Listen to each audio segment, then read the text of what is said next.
बिस्मिल्लाहिर्रहमानिर्रहीम। अज़ीज़ तलबा तालबात अस्सलामु अलैकुम। उम्मीद है आप सब खैरियत से होंगे। गुलफिशा ऑनलाइन लेक्चर सिस्टम में खुश आमदीद। हमारा आज का सबक उर्दू है। हमारी पहली किताब का नाम है अलिफ बे जीम, पढ़ें लिखें और रंग भरें। हमारा आज का उन्वान है जीम।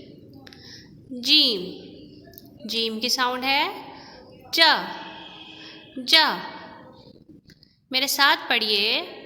जा जहाज, जा जहाज, जा जहाज। हमारी दूसरी किताब का नाम है अलिफ बे पे मैरीलैंड। मेरे साथ पढ़िए। जा जग, जा जग, जा जग, जा जहाज, जा जहाज, जा जहाज।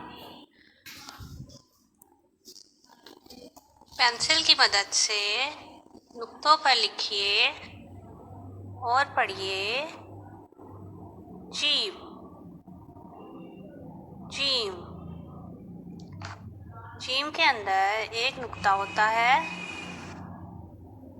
जीम की साउंड है जा। जा जा जग, जा जहाज, जा जूता।